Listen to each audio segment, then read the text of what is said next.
آج آپ کو خوبصورت پری کی حاضری کا طریقہ کار بتایا جائے گا۔ یہ وظیفہ صرف مسلمان افراد کے لیے ہے۔ اگر کوئی غیر مسلم کرے گا تو حاضری نہیں ہوگی، کیونکہ اس عمل کے لیے مسلمان ہونا ضروری ہے۔ اب عمل کا مکمل طریقہ سنیں۔ یہ وظیفہ بہت ہی آسان ہے۔ آپ نے صرف ایک لفظ کا ورد کرنا ہے، جو کہ عام روٹین میں بھی پڑھا جاتا ہے۔ اسی کے بعد ایک خوبصورت پری حاضر ہوتی ہے، جو کہ سفید لباس میں آپ کے سامنے آئے گی۔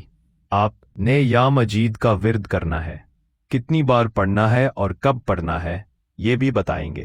اس عمل کو آپ اپنے گھر کے کسی بھی پاک صاف کمرے میں کر سکتے ہیں۔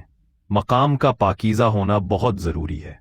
آج جو عمل میں آپ کے لیے لایا ہوں یہ انتہائی آسان اور مجرب ہے۔ آپ نے یہ عمل عشاء کی نماز کے بعد کرنا ہے۔ جب گھر والے سو جائیں تو تنہائی میں کسی پرسکون جگہ بیٹھ جائیں تاکہ کوئی آپ کو تنگ نہ کرے۔ جس جگہ عشاء کی نماز پڑھیں، اگر اسی جگہ بیٹھ کر وظیفہ کریں تو حاضری ضرور ہوگی۔ اگر اس دوران کوئی غلطی بھی ہو جائے تب بھی پری کی حاضری ہوگی۔ ایسی باتیں عام عامل نہیں بتاتے۔ آپ نے یہ وظیفہ سفید لباس پہن کر کرنا ہے اور عطر گلاب لگا کر، پھر کھڑے ہو کر سر جھکا کر یا مجید کا ورد کرنا ہے۔ صرف 1100 مرتبہ مکمل یکسوئی سے پڑھنا ہے، ایسے جیسے آپ اللہ کے سامنے جھکے ہوئے ہوں۔ زبان سے نہیں، دل سے پڑھنا ہے۔ جب آپ 900 یا 1000 کے قریب پہنچیں گے تو ایک پری آپ کے سامنے حاضر ہوگی۔ وہ کہے گی، میں حاضر ہوئی، پڑھائی ختم کرو۔ لیکن آپ نے پڑھائی نہیں روکنی۔ اگر آپ میں روحانیت زیادہ ہے تو روک سکتے ہیں، اگر کم ہے تو 1100 سے بھی زیادہ بار پڑھنا ہوگا۔ جب آپ سفید لباس میں عشاء کی نماز پڑھ کر عمل کی نیت سے کھڑے ہوں گے تو فوراً کوئی چیز حاضر ہو سکتی ہے، لیکن گھبرائیں نہیں۔ وہ پری نہیں، شیطان ہوگا جو آپ کو اس نیک عمل سے ہٹانے آئے گا۔ آپ نے دھیان نہیں دینا، نہ گھبرانا ہے، نہ ڈرنا ہے، بس تعداد مکمل کرنی ہے۔ اب اصل پری کی نشانیاں سن لیں۔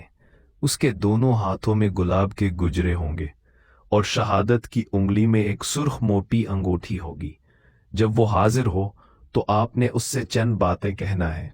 مجھے حضرت سلیمان علیہ السلام کی قسم ہے، تم نے مجھے یا میرے خاندان کو کوئی نقصان نہیں پہنچانا۔ میری ہر جائز بات مانو۔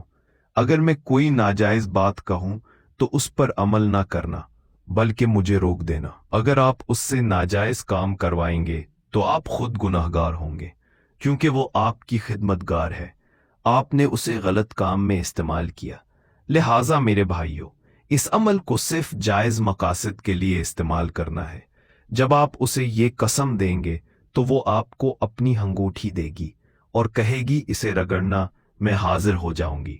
آپ نے یہی طریقہ اپنانا ہے اور اسی طرح دوبارہ پری کو حاضر کرنا ہے تاکہ آپ اپنی جائز خواہشات پوری کروا سکے۔ امید ہے آپ کو اس ویڈیو سے فائدہ ہوگا۔ دعاؤں میں یاد رکھیے گا۔ پھر ملوں گا ایک اور خوبصورت ویڈیو میں، تب تک کے لیے اجازت دیجیے۔